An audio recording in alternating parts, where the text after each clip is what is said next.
নমস্কাৰ এই মুহূৰ্তত দিব লৈছোঁ এটা বিগ ব্ৰেকিং নিউজ। বিটিচিত ৰেকৰ্ড গঢ়িলে বিপিএফ দলে। হাগ্ৰামা মহিলাৰীৰ নেতৃত্বাধীন বিপিএফ দলৰ যাদু দেখিবলৈ পোৱা গ'ল বিটিচিত। 29খন আসনেৰে চৰকাৰ গঠন কৰিছে বিপিএফ দলে। বিটিচিত 29খন আসন দখলেৰে বিপিএফৰ জয় জয়কাৰ দেখিবলৈ পোৱা গৈছে।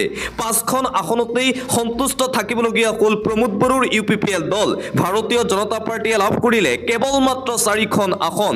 পূৰ্বতকৈ যথেষ্ট বেয়া ফলাফল দেখিবলৈ পোৱা গৈছে বিজেপিৰ বাবে। মুখ্যমন্ত্ৰী হিমন্ত বিশ্ব শৰ্মাই যিদৰে কৈছিল যে পূৰ্বতকৈ ভাল হ'ব বিজেপিৰ, কিন্তু সেয়া নহ'ল।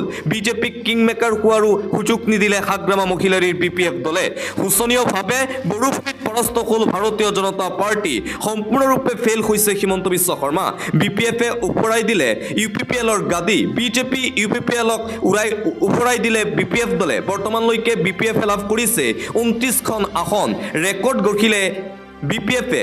এই পৰ্যন্ত মাত্ৰ 7খন আসনহে লাভ কৰিছে প্ৰমোদ বড়োৰ ইউপিপিএল দলে। বিজেপিয়ে এতিয়ালৈকে কেৱল মাত্ৰ 4খন আসনহে লাভ কৰিছে বুলি জানিব পৰা গৈছে। বিপিএফৰ বিৰুদ্ধে নিৰ্বাচন খেলা 5 বিধায়কো পৰাস্ত হৈছে। 5জন MLA নিৰ্বাচন খেলিছিল আৰু সেই 5 MLA পৰাস্ত বিজেপি বিধায়ক অজয় ৰায়, পৰাস্ত ইউপিপিএলৰ বিধায়ক লৰেন্স ইছলাৰী, ভূপেন বড়ো, জলেন দৈমাৰী পৰাস্ত হৈছে বিধায়কসকল। বিজেপিক কিংমেকাৰ হোৱাৰো সুযোগ নিদিলে হাগ্ৰামা মহিলাৰী। এতিয়া বিটিচিত সকলোৱে কৈছে টাইগাৰ ইজ বেক। একক সংখ্যাগৰিষ্ঠতা লাভ কৰি চৰকাৰ গঠন বিপিএফ দলৰ। বিটিচিৰ নতুন চিফ হাগ্ৰামা মহিলাৰী। আমি জনাই আছোঁ যে ক'ত ক'ত জয়লাভ কৰিছে বিপিএফ দলে।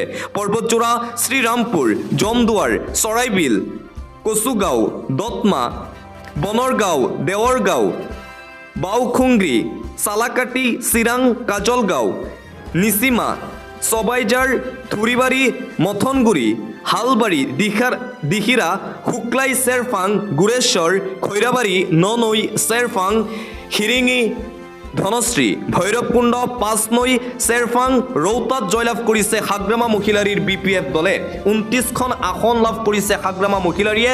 ৰেকৰ্ড গঢ়িছে বিটিচিত। ইতিহাস ৰচনা কৰি একক সংখ্যাগৰিষ্ঠতা লাভ কৰি চৰকাৰ গঠন কৰিছে বিপিএফ দলে। মুখ্যমন্ত্ৰী হিমন্ত বিশ্ব শৰ্মাৰ যেন বেয়া দিন আৰম্ভ হৈছে বিটিচি নিৰ্বাচনৰ পৰা। বিপিএফৰ এই যাদুত এতিয়া তছনছ হৈ পৰিছে বিৰোধী। কংগ্ৰেছ দলো শূন্য হ'ল বিটিচিত। কেৱল যদি চলিছে সেয়া হাগ্ৰামা মহিলাৰীৰ যাদু দেখিবলৈ পোৱা গ'ল। 20খনতকৈ অধিক আসন লাভ কৰাৰ কথা আগতেই কৈছিল, কিন্তু বৰ্তমান 29খন আসন লাভ কৰিছে। ৰেকৰ্ড কৰিলে বিপিএফ দলে। বিজয় উৎসৱ আৰম্ভ হৈছে বিটিচিত। নতুন চিফ হিচাপে শপত ল'ব হাগ্ৰামা মহিলাৰীয়ে।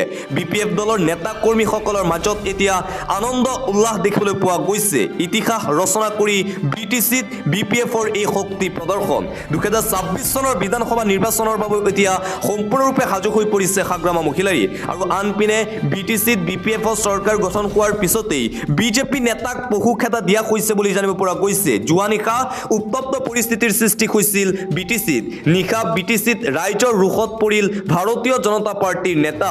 বিজেপি নেতা কাশ্যপ প্ৰকাশক পহু খেদা বিৰোধী দলৰ সমৰ্থকৰ। হৰাইবিল সমষ্টিৰ বিজেপিৰ প্ৰভাৰী কাশ্যপ প্ৰকাশ আৰু বিজেপিৰ যেন বেয়া দিন আৰম্ভ হৈ গ'ল। বিজেপি গৌবিক ধনীৰে বিটিচিত উত্তাল পৰিৱেশৰ সৃষ্টি হৈছে। ভোট গণনাৰ মাজতেই গোসাইগাঁৱত হৈছিল এই অপ্ৰীতিকৰ ঘটনা। বিজেপিৰ দাদাগিৰি আৰু বিটিচিত নচলিব বুলি হুংকাৰ প্ৰদান কৰিছে বিপিএফ দলৰ নেতা কৰ্মীসকলে। এতিয়া যদি চলে সেয়া চলিব হাগ্ৰামা মহিলাৰী।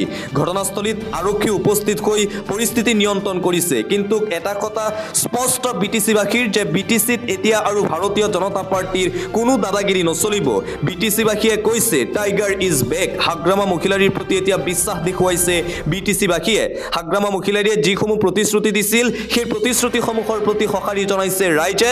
হাগ্ৰামা মহিলাৰীয়ে ইতিহাস ৰচনা কৰি বিটিচিত চৰকাৰ গঠন কৰিলে। চিফ হ'ল হাগ্ৰামা মহিলাৰী। বড়োভূমিত পুনৰবাৰ উভতি আহিল বিপিএফ।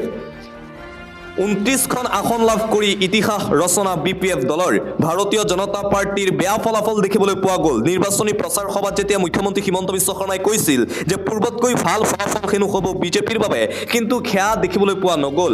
কেৱল মাত্ৰ 4খন আসনতেই সন্তুষ্ট থাকিবলগীয়া হ'ল ভাৰতীয় জনতা পাৰ্টি।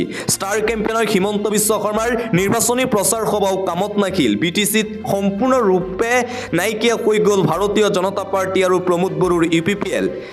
হাগ্ৰামা মহিলাৰীৰ যাদুত হাগ্ৰামা মহিলাৰীৰ শক্তিত ধৰাশায়ী হ'ল প্ৰমোদ বড়োৰ UPPL আৰু মুখ্যমন্ত্ৰী হিমন্ত বিশ্ব শৰ্মা BJP চৰকাৰ।